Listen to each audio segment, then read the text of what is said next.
ഇന്ന് ഈ അണിഞ്ഞൊരുങ്ങി റെഡി ആയിട്ട് എങ്ങോട്ടേക്കാണെന്ന് അറിയാമോ? ഇന്നൊരു എൻഗേജ്മെൻറ്റ് ഉണ്ട്. എൻഗേജ്മെൻറ്റ് വേറെ ആരുടെയല്ല, ഞങ്ങളുടെ +1 +2 ഗ്യാങ്ങിലെ സെക്കൻഡ് ലാസ്റ്റ് കണ്ണിയായ വിച്ചു എന്ന വിസ്മയുടെ എൻഗേജ്മെൻറ്റിന് പോകാനാണ്. എൻഗേജ്മെൻറ്റിന് പോകണം ഞാൻ എന്തിനാ കാലിപ്പെട്ടിയുമായി പോകണമെന്ന് നിങ്ങൾ കരുതുന്നുണ്ടായിരിക്കും. അത് വിച്ചുവിന് കൊടുക്കാനുള്ള ഒരു ഗിഫ്റ്റ് ഹാമ്പറാണ്. ഗിഫ്റ്റ് ഹാമ്പറിലെ ഹാമ്പർ മാത്രമേ ഞാൻ മേടിച്ചുള്ളൂ. ബാക്കിയുള്ള ഗിഫ്റ്റും കാര്യങ്ങളെല്ലാം പാത്തുവിൻ്റെ വീട്ടിലാണ്. ഇപ്പം ഞങ്ങൾ നേരെ ചെന്നിരിക്കുന്നത് പാത്തുവിൻ്റെ വീട്ടിലേക്കാണ്. അവിടെ നിന്ന് മോട്ടോ പിടിച്ച് പോകാമെന്നാണ് പ്ലാനിങ്. വൈദ്യുതി പരിചയപ്പെടുത്തി നേരം മറന്നു. ഇത് എൻ്റെ പാത്തു, അത് നാജി.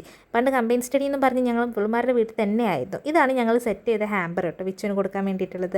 നമ്മുടെ ആനക്കരയുള്ള ഹിൽ പാലസിൽ വെച്ചിട്ടായിരുന്നു വിച്ചുവിൻ്റെ എൻഗേജ്മെൻറ്റ്. തലേ ദിവസത്തെ ഞങ്ങളുടെ പ്ലാനിങ് എന്ന് പറഞ്ഞു കഴിഞ്ഞാൽ പിറ്റേ ദിവസം ഏകദേശം ഒരു 10:30 ആകുമ്പോൾ എൻഗേജ്മെൻറ്റിന് എത്തണമെന്നായിരുന്നു. അപ്പോൾ ഞാൻ പറഞ്ഞു നോ, നമുക്കൊരു 10 മണിയാകുമ്പോഴേക്കും എത്തണം എന്ന് പറഞ്ഞ് ഞാൻ പാത്തുവിൻ്റെ വീട്ടിലെത്തിയത് ഏകദേശം ഒരു 11:45 കേട്ടോ.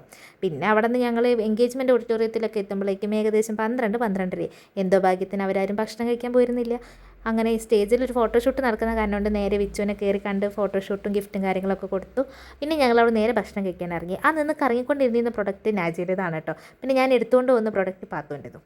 കൊച്ചിനെ പിടിച്ചാൽ മതി, വീഡിയോ എടുത്ത് തരാമെന്ന് പാത്തു പറഞ്ഞ കാരണം കൊണ്ട് കൊച്ചിനെ ഞാനങ്ങ് ഏറ്റെടുത്തു. വീട്ടിൽ നിന്ന് ഇറങ്ങുന്നതിൻ്റെ മുന്നേ തന്നെ ബാഗ് എടുത്തോളൂ, അത് പിടിക്കാൻ പാറുണ്ടല്ലോ, കുട്ടികളെ എടുത്തോളൂ, അത് പിടിക്കാൻ പാറുണ്ടല്ലോ എന്ന് പറഞ്ഞ് എല്ലാത്തിനും പാറുവിനെ ഏൽപ്പിച്ചിട്ടുണ്ടായിരുന്നു. ഞാനെനിക്ക് ഫ്രീ ആയി നടക്കുന്ന കാരണം കൊണ്ട് എനിക്ക് കുട്ടികളൊക്കെ ഇതങ്ങനെയാണെന്ന് ഞാൻ ഏതോ ആരുടെയോ കമൻറ്റ് വായിച്ചിട്ടുണ്ടായിരുന്നു. ആരാൻ്റെ കയ്യിലിരിക്കുമ്പോൾ ഇത് നല്ല രസമാണ്, അവൻ്റെ കയ്യിൽ ഒരെണ്ണം ഉണ്ടാകുമ്പോഴാണ് ഇതിൻ്റെ റിസ്ക് അറിയുള്ളൂ എന്നുള്ളത്. കുട്ടികളുടെ കാര്യത്തിൽ അതേ ഡയലോഗ് ഈ 2 തള്ളാരും കുട്ടി എൻ്റെ അടുത്ത് പറഞ്ഞിട്ടുണ്ടായിരുന്നു. അങ്ങനെ ഞങ്ങൾ ഫുഡ് കഴിക്കാൻ വേണ്ടി പോയിട്ട് പിന്നെ ഒരു സീറ്റ് അങ്ങ് കിട്ടി. ഞങ്ങൾ അങ്ങ് കയറിയിരുന്നു. കൂടെ നാജിയും പാത്തും തൊട്ടടുത്ത് വന്നിരുന്നു.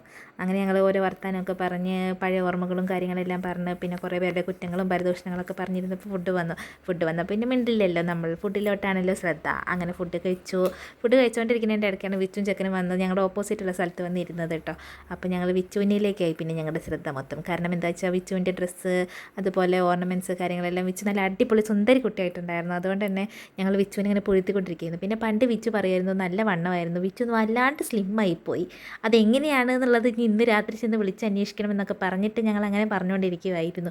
പിന്നെ കൈയൊക്കെ കഴുകി ഐസ്ക്രീം ഉണ്ടായിരുന്നു, ഐസ്ക്രീം കഴിച്ചു. അവിടുത്തെ കാറ്ററിംഗ് ഒക്കെ അടിപൊളിയായിരുന്നു. അതേപോലെ തന്നെയായിരുന്നു അവിടുത്തെ ഫുഡും കാര്യങ്ങളും നല്ല അടിപൊളിയായിരുന്നു കേട്ടോ.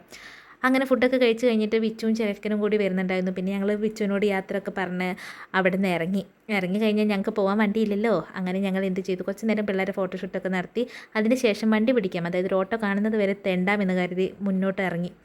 അങ്ങനെ നടന്ന് നീങ്ങിക്കൊണ്ടിരിക്കുക ഞങ്ങൾക്കൊരു വോട്ടോ കിട്ടി. അവിടെ നിന്ന് ഞങ്ങൾ തിരിച്ച് വീട്ടിലെത്തി. പിന്നെ പാത്തുവിനോടും ഉമ്മനോടൊക്കെ ടാറ്റ പറഞ്ഞ് ഞാൻ നാജിനെ തട്ടാൻ വേണ്ടി ആദ്യം ബൈക്ക് എടുത്തിറങ്ങി. അപ്പോൾ ഇത്രയേ ഉള്ളൂ വീഡിയോ. Okay, by.